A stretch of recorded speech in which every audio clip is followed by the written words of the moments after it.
नमस्कार मित्रों, आज हम लोग देखेंगे केवीएस इंटरव्यू का के बारे में कि स्पेशल सेशन कुछ आयोजित किए जाएंगे, जिसमें से बताया जाएगा कि केवीएस इंटरव्यू की तैयारी किस तरह से करनी चाहिए।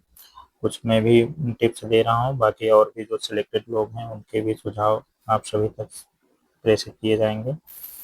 तो आज हम लोग देखते हैं, इंटरव्यू में पूछे जाने वाले महत्वपूर्ण प्रश्नों की चर्चा की जाएगी कि सेल्फ इंट्रोडक्शन कैसे दें, सब्जेक्ट से जुड़े संभावित प्रश्न क्या हो सकते हैं, टीचिंग मेथोडोलॉजी और पेडागोजी के क्वेश्चन कैसी तरह से पूछे जा सकते हैं, केवीएस से संबंधित महत्वपूर्ण प्रश्न की चर्चा की जाएगी और डेमो टीचिंग की किस तरह से तैयारी करनी चाहिए। सिचुएशन बेस्ड क्वेश्चन कुछ पूछा जाता है तो उसका जवाब कैसे देना है, इंटरव्यू में क्या करना चाहिए क्या नहीं करना चाहिए, कि मतलब क्या पॉजिटिव है, क्या करना चाहिए, किस तरह से जवाब देंगे तो आपका क्या सकारात्मक होगा और क्या नहीं करना है ताकि उसको वजह से नेगेटिव ना हो, नंबर ना कटे। तो इस सब पे ध्यान देना है और संस्कृत के ग्रामर और लिटरेचर से प्रश्न पूछे जाएंगे, महत्वपूर्ण प्रश्नों को बताया जाएगा और इसमें और भी जितने भी सब्जेक्ट हैं सभी सब्जेक्टों के बारे में बताया जाएगा। तो उस हिसाब से अपना अपना सब्जेक्ट सब लोग देंगे। Demo teaching, pedagogy, competitive based education, NEP 2020 के बारे में पढ़ना थोड़ा। तो इसमें सफल इंटरव्यू की तैयारी करने के लिए एक विशेष मार्गदर्शन सत्र का आयोजन किया जा रहा है। तो ये सभी अब आज इसमें देखते हैं कि केवीएस इंटरव्यू मास्टर सेशन में किस तरह से इसमें जो टीजीटी पीजीटी या अन्य टीचिंग पोस्ट में कहीं पर भी अगर इंटरव्यू का प्रावधान है तो मेन फोकस आज के भी इस पे ही है। तो इसमें केवीएस इंटरव्यू में सबसे पहले क्या समझा जाना समझें। तो इसमें केवीएस इंटरव्यू में केवल सब्जेक्ट नॉलेज की परीक्षा नहीं है, एक अच्छे शिक्षक में देखा जाता है कि सब्जेक्ट नॉलेज मतलब विषय का ज्ञान, कम्युनिकेशन स्किल्स, बोलने का तौर तरीका किस तरह से है, टीचिंग एबिलिटी और पेडागोजिकल अंडरस्टैंडिंग और classroom management, student engagement, confidence, problem solving ability. इन्हीं बिंदुओं पर पूरा इंटरव्यू केंद्रित रहता है। फिर उसके बाद इन सभी का संतुलन दिखाई देना चाहिए, मतलब जिस तरह से ये सब है, सभी पॉइंट का मतलब इसमें एक अच्छे शिक्षक में ये सब गुण होने चाहिए। किस तरह से मतलब अपने विषय को प्रस्तुति करना है और किस तरह से मतलब कम्युनिकेशन जो संप्रेषण कौशल है, किस तरह से उसको बातचीत को अपना रखना है। और उसके बाद जो शिक्षण मतलब ये जो पढ़ाने का अगर डेमो टीचिंग में कोई टॉपिक दे दिए तो उसको किस तरह से आप प्रस्तुत कर रहे हैं।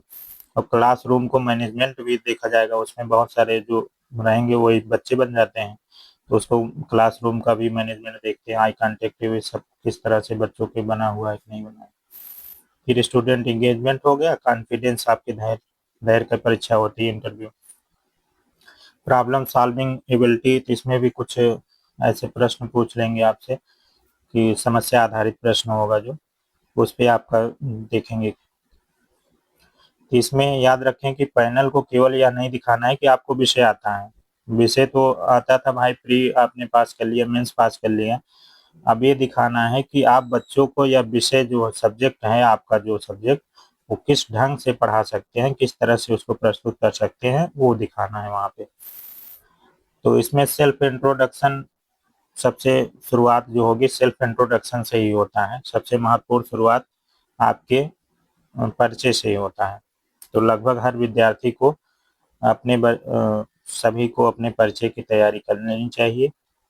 जैसे जो लैंग्वेज के हैं तो वो अपना लैंग्वेज में भी करेंगे, जैसे संस्कृत के हैं कोई तो हिंदी, संस्कृत, अंग्रेजी तीनों में अपना परिचय तैयार कर लीजिए। तो इंट्रोडक्शन में क्या क्या शामिल होना चाहिए, आप आपका नाम हो गया, उसके बाद फिर एजुकेशनल क्वालिफिकेशन हो गया, सब्जेक्ट स्पेशलाइजेशन हो गया और टीचिंग एक्सपीरियंस, अगर कहीं आप प्राइवेट वगैरह पढ़ा रहे हैं तो बता सकते हैं, सब्जेक्ट में रुचि और टीचर टीचर बनने की कहाँ से मोटिवेशन मिला ये भी बता सकते हैं, केवीएस में कार्य करने की इच्छा, ये सब इंट्रोडक्शन में अपने थोड़ा एक लाइन शामिल कर सकते हैं। और इसमें ध्यान रखने वाली बात क्या है कि बहुत लंबा इंट्रोडक्शन भी ना हो, सीमित शब्दों में मतलब कम शब्दों में अपना संक्षिप्त में अपनी बात रख दीजिएगा। बहुत ज़्यादा लंबा होने लगेगा तो लोग भी बोर होने लगते हैं। फिर अनावश्यक व्यक्तिगत जानकारी न दें, कोई भी ऐसा मतलब अपना व्यक्तिगत जानकारी नहीं देना चाहिए परिचय में। फिर उत्तर बहुत आपका छोटा होना चाहिए, स्पष्ट और आत्मविश्वासपूर्ण के साथ अपनी जवाब रखिएगा।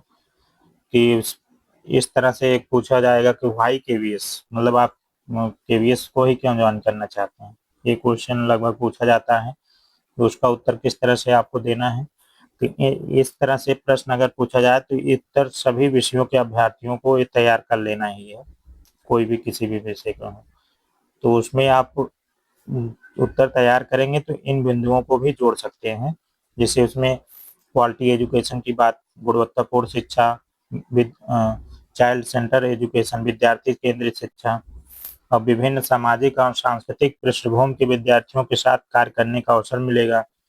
होलिस्टिक डेवलपमेंट की बात की गई है यानी कि 2020 में, तो इसको भी शामिल कर लीजिएगा। आधुनिक एवं प्रभावी टीचिंग मेथड्स किस तरह से हैं तो उसको भी आप जिक्र कर दीजिएगा, क्योंकि इसमें आजकल टेक्नोलॉजी का ज़माना है तो आधुनिक एवं प्रभावी टीचिंग मेथड्स का भी प्रयोग करना है। तो ये सब जवाब दे सकते हैं, अपने जवाब में शामिल कर सकते हैं कुछ पॉइंट। फिर सब्जेक्ट के लिए इसमें बताया गया है कि किस तरह से, जैसे इंटरव्यू में अपने विषय का जो कोर कंसेप्ट होता है उसका रिवीजन कर लीजिएगा, जो भी आपके पाठ्यक्रम में मेंस में लगा हुआ था तो उसका एक बार अपना देख लीजिएगा। तो जैसे संस्कृत जिनका होगा तो उसमें संधि, समास, कारक, शब्द रूप, धातु रूप, लकार, उपसर्ग, प्रत्यय, साहित्य के प्रमुख कवियों की रचनाएं, कवि के बारे में, और संस्कृत साहित्य की जो प्रमुख विधाएं होती हैं उसके बारे में इतना पढ़ लीजिएगा। बाकी एक बार सिलेबस जो लगा था मेंस में थोड़ा उसको भी देख लीजिएगा। हिंदी वालों के लिए भी है तो अपना अपना विषय का जो जिसका है वो सब देख लीजिएगा। बाकी और तो पेडागोजी सभी विषयों के लिए महत्वपूर्ण ही है कि इंटरव्यू में केवल सब्जेक्ट ही नहीं आप कैसे पढ़ाएंगे यह भी बहुत ज़्यादा महत्वपूर्ण होता है। कि उसके लिए क्या है कि child centre education, inclusive education, competency based education, experience learning, activity based learning, formative assessment, learning outcomes, ICT integration, classroom management, individual differences यानी कि 2020, ये सब टॉपिक के बारे में भी थोड़ा पढ़ लीजिएगा। जैसे एक प्रश्न पूछा जा सकता है कि कमजोर विद्यार्थी को आप कैसे पढ़ाएंगे, तो इसके लिए आपको बताना होगा कि सबसे पहले कि मैं एक विद्यार्थी की जो लर्निंग गैप है उसको पहचानने का काम करूंगा। फिर उसके बाद छोटे छोटे लर्निंग गोल्स निर्धारित करके फिर उसको सरल तरीके से सरल उदाहरण, कोई गतिविधियां या अतिरिक्त अभ्यास के माध्यम से उसके सीखने का अवसर दूंगा। फिर समय समय पर फॉर्मेटिव असेसमेंट द्वारा उसकी प्रोग्रेस चेक करने का प्रयास करूंगा। कि कमजोर विद्यार्थियों को कैसे पढ़ाएंगे, तो इस तरह का जवाब हो सकता है। बाकी और भी आप अपने हिसाब से बेहतर बना सकते हैं। फिर तेज विद्यार्थी के लिए क्या करेंगे, जैसे बहुत सारे भाई क्लास में तेज विद्यार्थी होते हैं उनके लिए आपका क्या क्या करेंगे। तो इसमें कह रहे हैं केवल कमजोर विद्यार्थियों पर ध्यान देना पर्याप्त नहीं है, जो भाई कमजोर हैं उनको तो ध्यान लेके चलना ही है, लेकिन भाई जो तेज विद्यार्थी हैं उनके लिए आप क्या करेंगे। तो उनके लिए तेज विद्यार्थियों के लिए होगा कि इनरिचमेंट एक्टिविटीज, कोई प्रोजेक्ट या peer learning, higher order question, presentation, विषय आधारित क्रिएटिव एक्टिविटीज, ये सब का जो तेज विद्यार्थी हैं उनके लिए प्रयोग किया जा सकता है। क्लासरूम को डिसिप्लिन कैसे मेंटेन करेंगे, एक क्वेश्चन ये भी पूछा जाता है कि क्लासरूम को डिसिप्लिन कैसे मेंटेन करेंगे। तो इसमें उत्तर में आपको केवल शक्ति की बात नहीं करें, शक्ति वाला बरतना नहीं है, उसमें आपको बताना है कि मैं स्पष्ट रूप से जो क्लासरूम के रूल्स हैं, इंगेजिंग टीचिंग, स्टूडेंट पार्टिसिपेशन और पॉजिटिव रेनफोर्समेंट के माध्यम से क्लासरूम को डिसिप्लिन बनाए रखूंगा। अब मेरा उद्देश्य केवल ये होगा कि डिसिप्लिन बनाए रखना ही नहीं बल्कि विद्यार्थियों में सेल्फ डिसिप्लिन विकसित करने का होगा। तो जब भाई विद्यार्थी स्वयं स्वयं में अनुशासित होंगे तो अपने आप ही क्लासरूम क्या हो जाएगा, डिसिप्लिन हो जाएगा। तो ये उनके विद्यार्थियों में विकसित करना है। फिर यदि विद्यार्थी आपके प्रश्न का अगर कोई गलत उत्तर देते हैं तो आपका क्या रिएक्शन होगा? तो उसका तुरंत उनको गलत नहीं कहना है, उनको ये कह सकते हैं विद्यार्थी को कोई हिंट या कोई गाइडिंग क्वेश्चन देना है कि जिससे वो स्वयं सही उत्तर तक पहुंचने का उनको अवसर मिल जाएगा। तो इससे आपका क्या होगा, स्टूडेंट फ्रेंडली अप्रोच दिखाई देता है कि एक मित्रवत व्यवहार कि शिक्षक और छात्रों के बीच में एक मित्रवत व्यवहार का होना चाहिए। यदि पूरी क्लास को आपका टॉपिक समझ नहीं आया है तो क्या वो इसमें तो ये एक तरीके से सिचुएशन बेस्ड क्वेश्चन है कि अगर कह दिए कि अगर कोई टॉपिक आप पढ़ा रहे हैं तो यदि पूरी क्लास को आपका टॉपिक जो है समझ ही नहीं है बच्चों को, तो आप क्या करेंगे? तो सिचुएशन बेस्ड ऐसे इसी तरह से क्वेश्चन कुछ आपको मिलेंगे। तो इसमें आपको जवाब देना है कि मैं अपनी टीचिंग स्ट्रेटजी को बदलूंगा, और उसके बाद फिर सरल उदाहरण देने का कोई चित्र या एक्टिविटी या रियल लाइफ कॉन्टेस्ट का प्रयोग करूंगा, जो मतलब उनके जो आसपास की जो चीजें हैं उससे जोड़ते हुए, और अपने जीवन दैनिक जीवन से जोड़ने का प्रयास करूंगे। फिर उसके बाद फिर फॉर्मेटिव असेसमेंट के माध्यम से उनको जांचूंगा कि विद्यार्थियों ने कंसेप्ट समझा या नहीं समझा, तो ये बताना है आपको। सिचुएशन बेस्ड क्वेश्चन भी पूछा जाता है। फिर डेमो टीचिंग किस प्रकार से होगा? डेमो टीचिंग इंटरव्यू का सबसे महत्वपूर्ण हिस्सा होता है। तो इसमें डेमो में ध्यान देना है कि इसमें ग्रेटिंग सबसे पहले, अगर इंग्लिश के हैं तो भाई गुड मॉर्निंग स्टूडेंट्स, इस उसमें जब डेमो टीचिंग होगा तो भाई अभिवादन करेंगे ही बच्चों से। तो पहले अभिवादन हो गया, फिर उसके बाद प्रस्तावना वगैरह कुछ निकलवाएंगे, प्रीवियस नॉलेज मतलब विद्यार्थियों से टॉपिक से संबंधित कोई छोटा सा एक प्रश्न पूछेंगे उनसे। फिर उसके बाद तीसरे पॉइंट में है टॉपिक इंट्रोडक्शन कि आज क्या पढ़ने वाले हैं, तो उसको आप स्पष्ट करेंगे, आप बताएंगे कि हाँ ये टॉपिक पढ़ने वाले हैं। फिर उसके बाद है लर्निंग ऑब्जेक्टिव, विद्यार्थी लेसन के बाद क्या सीखेंगे, ये भी उद्देश्य बताया जाता है, अधिगम उद्देश्य। फिर एक्सप्लेनेशन, सरल भाषा में उदाहरण के साथ अपना आपको एक्सप्लेनेशन है। फिर स्टूडेंट इंटरेक्शन, मतलब उसमें स्टूडेंट के साथ इंटरेक्शन भी है, क्वेश्चन एक्टिविटी या छोटे टास्क देना है। फिर सातवां स्टेप है असेसमेंट, दो तीन छोटे प्रश्न पूछकर लर्निंग चेक कर सकते हैं कि आपने जो टॉपिक पढ़ाया है तो बच्चे क्या उससे कुछ सीखें कि नहीं सीखें। फिर लास्ट में कंक्लूजन, तो आज हमने क्या सीखा है, लास्ट में निष्कर्ष हो जाता है। जैसे संस्कृत में डेमो के लिए एक बता रहे हैं कि कारक एवं विभक्ति, तो बोर्ड पर जैसे लिख देंगे रामः विद्यालयम गच्छति, तो अब पूछेंगे कौन जाता है, तो बच्चे जवाब देंगे कहाँ जाता है, विद्यालय बताएंगे। तो कौन जाता है बताएंगे तो इसमें राम हो जाएगा, रामः विद्यालयम गच्छति, कौन जाता है। तो या संस्कृत में आप पूछ लीजिए कहाँ गच्छति, रामः गच्छति, कुत्र कुत्र गच्छति, विद्यालयम गच्छति। फिर वाक्य में पदों का क्रिया के साथ क्या संबंध है, यहाँ पे ऐसे पूछेंगे। फिर कॉन्सेप्ट इंट्रोड्यूस करेंगे बच्चों के बारे में, जैसे टॉपिक के बारे में बताएंगे बच्चों को। फिर उसके बाद विद्यार्थियों से छोटे छोटे प्रश्न करवाएंगे। तो ये तरीका आपके क्वेश्चन मेथड हो जाएगा इसमें, और स्टूडेंट पार्टिसिपेट भी हो जाएंगे साथ में, और असेसमेंट उसका आकलन भी हो जाएगा बच्चों, तीनों चीजें इसमें शामिल हो जाएंगी।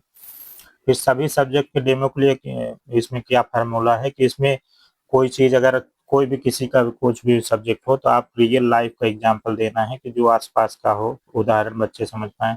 क्वेश्चन भी, फिर उसके उसके बाद क्वेश्चन पूछिए कंसेप्ट के बारे में, फिर एक्टिविटी कुछ स्टूडेंट पार्टिसिपेशन, असेसमेंट आकलन होगा, फिर लास्ट में निष्कर्ष हो जाएगा। ये गोल्डन फार्मूला है। फिर इंटरव्यू पैनल के काउंटर क्वेश्चन भी कुछ पैनल पूछ सकते हैं कि आपने यह टीचिंग मेथड ही क्यों चुना, मतलब टीचर अध्यापक ही क्यों बनना चाहते हैं। तो इसमें आपको बताना है कि इससे विद्यार्थियों की एक्टिव पार्टिसिपेशन होती है और शिक्षक को तुरंत पता चल जाता है कि विद्यार्थी कंसेप्ट समझ रहे हैं या नहीं समझ रहे हैं। फिर आपने आईसीटी का उपयोग क्यों नहीं किया, जैसे मान लीजिए आपने डेमो टीचिंग दे दी है तो आईसीटी का अगर उसमें नहीं प्रयोग किया तो ऐसे भी कुछ। तो इसमें बताना है कि टॉपिक और उपलब्ध समय के अनुसार मैंने बोर्ड और इंस्ट्रक्शन को अधिक प्रभावी पाया है। आवश्यकता होने पर पीपीटी और डिजिटल बोर्ड या इंटरेक्टिव एक्टिविटी का भी प्रयोग किया जा सकता है। फिर असेसमेंट कैसे करेंगे, तो इसमें ओरल क्वेश्चनिंग के माध्यम से कोई ओरल मौखिक रूप से प्रश्न पूछ सकते हैं, वर्कशीट दे सकते हैं, शॉर्ट क्विज करा सकते हैं, क्लासरूम एक्टिविटी या एग्जिट टिकट जैसे फॉर्मेटिव असेसमेंट टूल्स होते हैं, तो वो सबका प्रयोग करेंगे आकलन के लिए। संस्कृत को इंटरेस्टिंग कैसे बनाएंगे बच्चों से, ये स्पेशल क्वेश्चन पूछते हैं। जो अदर सब्जेक्ट के रहते हैं वो लोग भी पूछ लेते हैं, या सब्जेक्ट के जो रहते हैं तो वो भी पूछेंगे कि संस्कृत को बच्चों में इंटरेस्टिंग कैसे लाएंगे या कैसे बनाएंगे कि कैसे उनको रुचिकर लगे। तो संस्कृत को केवल ग्रामर या ट्रांसलेशन तक सीमित नहीं रखें, तो उसमें बताएंगे कि आप संस्कृत संवाद के माध्यम से या कहानी के माध्यम से या रोल प्ले के माध्यम से, संस्कृत छोटे छोटे संस्कृत वाक्यों के माध्यम से, या गेम्स कोई, या चित्र देख करके वाक्य निर्माण, या ट्रांसलेशन एक्टिविटीज आईसीटी का प्रयोग करके, या प्रोजेक्ट बेस्ड एक्टिविटी करा करके। इसमें क्या होगा, भाषा का प्रैक्टिकल यूज विद्यार्थियों को दिखाई देगा। ये सब हो जाएगा कि उसमें तब बच्चे क्या होंगे, संस्कृत के प्रति इंटरेस्ट बढ़ेगा, रुचिकर होगा। इंटरव्यू में क्या करें, इंटरव्यू में क्या करें, तो आत्मविश्वास बनाए रखें। तो इंटरव्यू में सबसे जरूरी होता है कि आत्मविश्वास और धैर्य बहुत जरूरी होता है। उनका इंटरव्यूअर का प्रश्न पूरा ध्यान से सुने, उत्तर सोच कर दें, फिर सरल एवं स्पष्ट भाषा बोलें। अस्पष्ट मतलब आपका संक्षिप्त में ही उत्तर हो, लेकिन बहुत एकदम सॉलिड होना चाहिए। फिर जहाँ उचित हो वहाँ पे छोटे संस्कृत वाक्यों का प्रयोग भी कर सकते हैं। अगर आप संस्कृत बोलने में सक्षम है तो संस्कृत में ही जवाब दीजिए, नहीं अगर है तो भाषा का कोई वो नहीं है, फिर भी मतलब परिचय वगैरह पूछ लेते हैं संस्कृत में, तो और जो भी जैसे सूत्र वगैरह पूछ रहे हैं तो आप संस्कृत में ही बोलिए। फिर आई कांटेक्ट रखें और पॉजिटिव बॉडी लैंग्वेज रखें, मतलब सकारात्मक आपका जो बैठने का तरीका है सब, और वहाँ जो बात कर रहे हैं उनसे भी आई कांटेक्ट रखना है। और कोई चीज़ अगर जवाब भी दे रहे हैं तो अगर उसमें अगर कोई एग्जाम्पल या उदाहरण दे करके भी उत्तर दे पा रहे हैं तो उससे आपका जवाब प्रभावी हो जाएगा। ये तो इंटरव्यू में क्या करें ये सब था कि आत्मविश्वास रखें, प्रश्न को पूरा सुने, उत्तर सोच कर दें, फिर सरल स्पष्ट भाषा बोलें, जहाँ उचित हो वहाँ छोटे वाक्य संस्कृत वाक्यों का प्रयोग भी कर सकते हैं, आई कांटेक्ट बनाए रखना है, और सकारात्मक अपने हाव भाव के साथ बैठे नहीं रहना है, ज़्यादा मतलब इधर उधर बॉडी लैंग्वेज आपका इधर उधर ना हो। तो पॉजिटिव सकारात्मक तरीके से उत्तर दे करके उनको बताना है। फिर इंटरव्यू में क्या ना करें, कि इंटरव्यू में क्या नहीं करना चाहिए, वो सब ध्यान देना है कि बिना सोचे तुरंत उत्तर नहीं देना चाहिए। कि भाई जैसे वो प्रश्न पूछते हैं कुछ आपसे, तुरंत तो थोड़ा उसका विचार करिए, सोचिए तब जवाब दीजिए, नहीं तुरंत उधर प्रश्न आया नहीं आप फट से तुरंत उत्तर दे दिए गलत, तो उससे दिक्कत हो जाएगी। बहुत लंबा भी उत्तर ना दें, कि जैसे कुछ पूछ रहे हैं तो आप बहुत ज़्यादा भी ना समझाएं, क्योंकि भाई वो ऑलरेडी उतने ज्ञानी आदमी विद्वान लोग बैठे रहते हैं, तो आपसे बहुत ज़्यादा वो ज्ञान की अपेक्षा नहीं करते हैं, बस वो जानना चाहते हैं कि बच्चे को ये किस तरह से, मतलब आप अध्यापक ही हैं किस तरह से बताएंगे, तो कम शब्दों में ही अपना उत्तर दे दीजिए।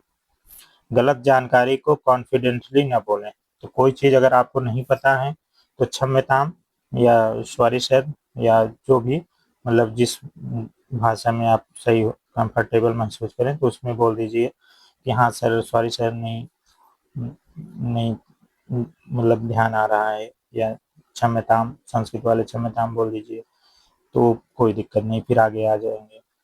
केवल किताबी भाषा में उत्तर न दें, तो जैसे मतलब थोड़ा अपने भाषा में अगर जोड़ते हुए उत्तर देंगे तो अच्छा माना जाएगा। अब विद्यार्थियों के बारे में निगेटिव अप्रोच न दिखाएं, तो उसमें कोई भी निगेटिव अप्रोच नहीं दिखाना है आपको, पॉजिटिव ही सकारात्मक। तो ये सब निगेटिव पॉइंट थे। और केवल लेक्चर मेथड पर निर्भरता ना दिखाए, तो लेक्चर मेथड पर भी उसमें नहीं, थोड़ा एक्टिविटी बच्चे एक्टिव होने चाहिए क्लास में, ये सब भी। और इसमें दे रहे हैं कि फिर जब लास्ट में 24 घंटे की रहेगा, जैसे मतलब जिस दिन जाना होगा तो क्या क्या करना है, आपको थोड़ा प्रैक्टिस कर लेना है कि अपने परिचय, सेल्फ इंट्रोडक्शन के बारे में, और केबीएस क्यों ज्वाइन करना चाहते हैं और क्यों आप टीचर ही बनना चाहते हैं, वाई टीचिंग, सब्जेक्ट को मतलब अपने सब्जेक्ट को थोड़ा बहुत भी जो सामान्य परिचय होगा उसके बारे में। फिर उसके बाद फिर NEP 2020 और सिचुएशन बेस्ड क्वेश्चन कुछ पूछे जा सकते हैं, डेमो तो मस्ट है। फिर लर्निंग ऑब्जेक्टिव असेसमेंट क्वेश्चन कुछ पूछे जा सकते हैं, क्लासरूम मैनेजमेंट से क्वेश्चन कुछ पूछे जा सकते हैं। जरूरी नहीं कि सबसे यही सब टॉपिक ही पूछा जाए, लेकिन इनमें से टॉपिकों में से कोई न कोई टॉपिक आपसे जरूर पूछा जाएगा, इतना आप श्योर रहिए। तो हर टॉपिक को मतलब आपको थोड़ा तैयार रहना है। और जैसे कोई कमजोर हैं, कमजोर लर्नर के प्रति आपका क्या विचार है, किस तरह से आप उनको करेंगे। ICT टेक्नोलॉजी कैसे प्रश्न हो सकते हैं, इंक्लूसिव एजुकेशन समावेशी शिक्षा पे प्रश्न हो सकता है।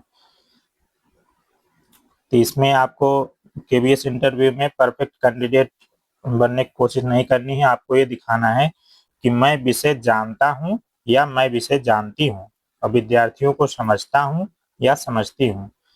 तो इसमें विषय को, अपने विषय को सभी लोग सरल, रोचक एवं प्रभावी तरीके से पढ़ा सकते हैं या पढ़ा सकती हैं।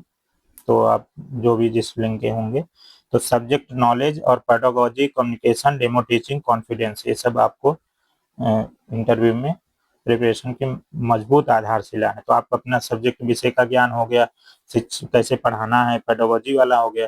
कम्युनिकेशन मतलब वही संप्रेषण, किस तरह से अपना संप्रेषण कौशल दिखाना है। और डेमो टीचिंग तो होगा ही, तो उसमें डेमो टीचिंग में और उस डेमो टीचिंग में कॉन्फिडेंस बनाए रखना है, धैर्य बनाए रखना है। तो इसमें अंतिम संदेश मेरा यही है कि इंटरव्यू को डर की तरह नहीं, अपने इस टीचिंग स्किल को प्रस्तुत करने के अवसर की तरह लें। तैयारी जितनी व्यवस्थित होगी, आत्मविश्वास उतना ही मजबूत होगा। तो इसलिए आप सभी सीखते रहिए, सिखाते रहिए और आगे बढ़ते रहिए। आप सभी के लिए बेस्ट ऑफ लक। और KVS में जो शॉर्ट लिस्टेड हुए हैं सभी को हार्दिक शुभकामनाएं। और इंटरव्यू भी बहुत अच्छा जाएगा, आप लोग परेशान ना होइए और इसी तरह से पढ़ते रहिए। NCERT की जो किताबें लगी हैं 6 से लेकर 10 तक, उसका अध्ययन करते रहिए। और KVS का जो मेंस का सिलेबस था उसको पढ़ते रहिए। बस इससे ज़्यादा कुछ नहीं पूछा जाएगा, बस आपका वही परिचय। और इसके बाद चैनल को जो ना सब्सक्राइब किए हों सब्सक्राइब कर लीजिए, इसी तरह से आप सभी को जानकारी मिलती रहेगी। बाकी और भी जो सिलेक्ट लोग हैं उन सभी का सुझाव आप सभी तक प्रेषित किया जाता रहेगा समय समय पर। बहुत बहुत धन्यवाद आप सभी का सुनने के लिए और जुड़ने के लिए।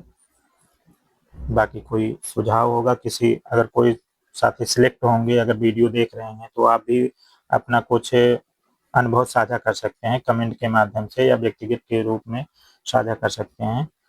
तो सभी विद्यार्थियों को लाभ हो जाएगा। बहुत बहुत धन्यवाद आप सभी का जुड़ने के लिए, सुनने के लिए। आप सभी अपने मित्रों तक वीडियो को शेयर कर दीजिए। धन्यवाद।